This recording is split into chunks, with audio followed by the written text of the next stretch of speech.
મિત્રો, સ્વાગત છે તમારું મારા કિચનમાં। આજે આપણે બનાવીશું ટેસ્ટી અને હેલ્ધી રવાના પુડલાની રેસીપી, એટલે કે સોજીના પુડલાની રેસીપી। તો એકદમ ઝટપટ બની જશે અને ટેસ્ટમાં પણ ખૂબ જ ટેસ્ટી એવા બનશે।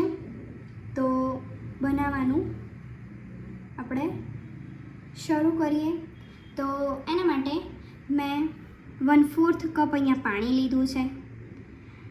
1 કપ મેં સોજી એટલે કે જે ઝીણી સોજી રવો આવે છે એ લીધો છે। અહીંયા 1/2 કપ જેટલી ચોપ કરેલી ડુંગળી લઈ લીધી છે। 1/3 કપ જેટલા મેં અહીંયા ટમેટાં લઈ લીધા છે। 2/3 કપ જેટલી મેં અહીંયા છાશ લઈ લીધી છે। તો ચલો મિત્રો, બનાવવાનું શરૂ કરીએ। પરંતુ એથી પહેલાં જો તમે મારી ચેનલને હજી સુધી સબસ્ક્રાઈબ ન કરી હોય તો સબસ્ક્રાઈબ કરજો અને બાજુમાં આપેલા બેલને પ્રેસ કરજો, જેથી આવનારા નવા વિડીયોની અપડેટ સૌથી પહેલાં તમને મળે। તો ચલો ફ્રેન્ડ્સ, બનાવવાનું શરૂ કરીએ।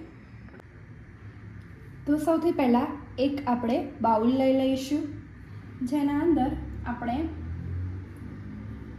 રવો 1 કપ રવો એટલે કે સોજી એડ કરીશું।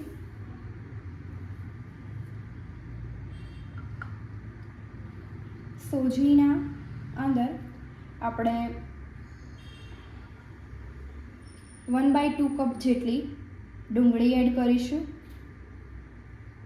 અત્યારે ફ્રેન્ડ્સ આપણે પાણી નથી એડ કરવાનું કે છાશ પણ એડ નથી કરવાની, પહેલાં આપણે શાકભાજી જે હોય એને એડ કરીશું।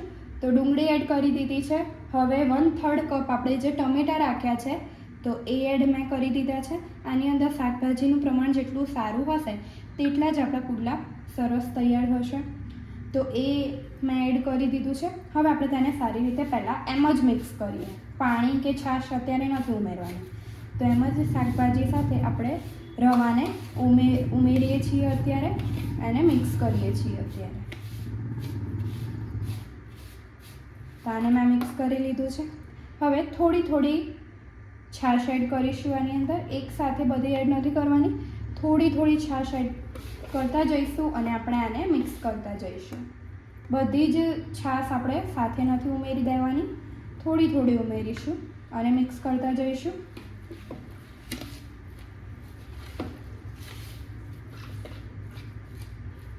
તો આ રીતે થોડી છાશ હું આની અંદર એડ કરું છું।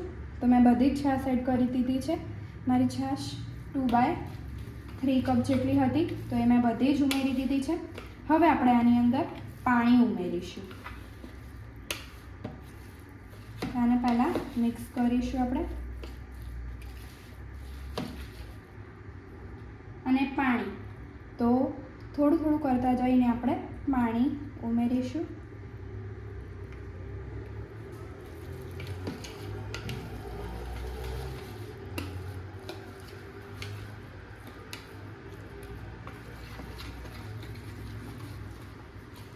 તો આને સારી રીતે આપણે મિક્સ કરીશું અને થોડું બીજું પાણી આની અંદર હું એડ કરી રહી છું।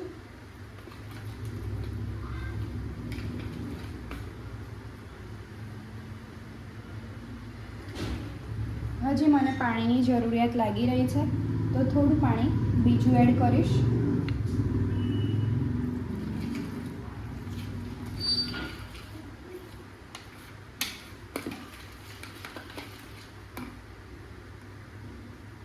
થોડું પાણી એડ કરતા જઈ અને આપણે બેટર બનાવીશું।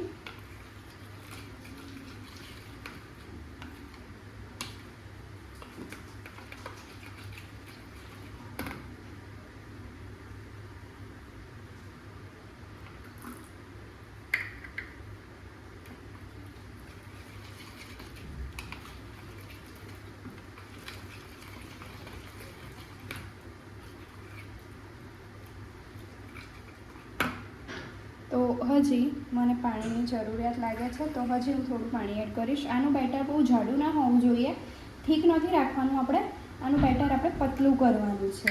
ઠીક હશે ને તો જે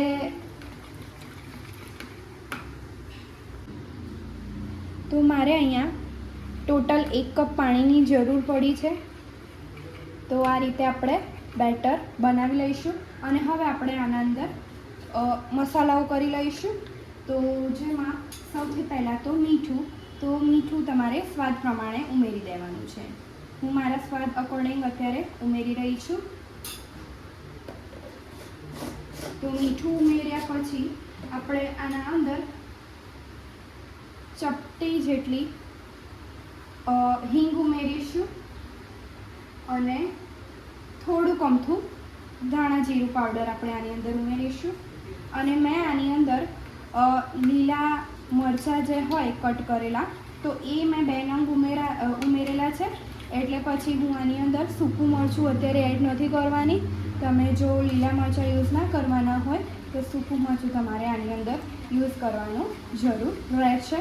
પણ મેં યુઝ કરેલું છે લીલું મરચું એટલે મારે યુઝ કરવાની જરૂર નથી અત્યારે. તો હવે આપણું બેટર એકદમ પરફેક્ટ છે. તો હવે આપણે પુડલા બનાવવાની શરૂ કરીએ. તો મેં અહીંયા પુડલા માટે પેન લઈ લીધી છે અને પેન સારી રીતે ગરમ થઈ જાય ત્યારબાદ આપણે તેની અંદર 1 મોટી ચમચી જેટલું તેલ એડ કરીશું. અને હવે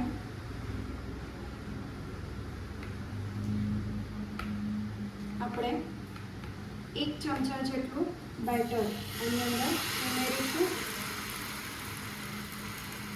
અને તેને સારી રીતે આ રીતે ચમચાની મદદથી સેટ કરી લઈશું.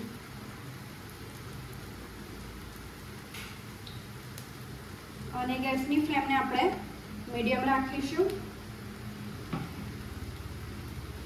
અને આપણે લીડથી આને કવર કરી દઈશું અને એક સાઈડથી ગોલ્ડન બ્રાઉન થાય ત્યાં સુધી આપણે તેને થવા દઈશું. પછી આપણે તેની સાઈડ ચેન્જ કરીશું. તો 2 મિનિટ થઈ ગઈ છે.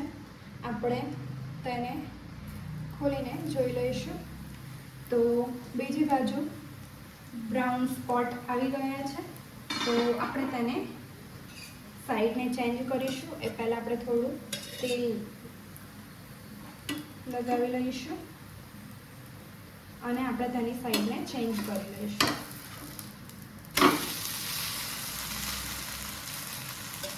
તો મેં આની સાઈડને ચેન્જ કરી લીધી છે અને હવે બીજી બાજુથી પણ આપણે તેને 2 મિનિટ સુધી મીડિયમ ફ્લેમ પર થવા દઈશું. તો 2 મિનિટ થઈ ગઈ છે અને આપણો બીજી સાઈડથી પણ આપણો પુલ્લો જે છે એ સારી રીતે ચડી ગયો છે. તો હવે હું આને પ્લેટમાં લઈ લઈશ અને બાકીના પુલ્લાઓ પણ આપણે આ રીતે હું બનાવી લઈશ. તો મિત્રો અહીંયા પુડલા આપણા રેડી છે. તો આ પુડલાને તમે કેચઅપ સાથે કે પછી ચા સાથે પણ સર્વ કરી શકો છો. તો માત્ર 5 જ મિનિટમાં બની જાય છે. ખૂબ જ ટેસ્ટી અને હેલ્ધી આપણા સોજીના પુડલા રેડી છે. તો તમે પણ આ રેસીપી જરૂર ટ્રાય કરજો અને મને કહેજો કે તમને આ રેસીપી કેવી લાગી. મળીએ એક નવા વિડીયોમાં. ત્યાં સુધી જય માતાજી.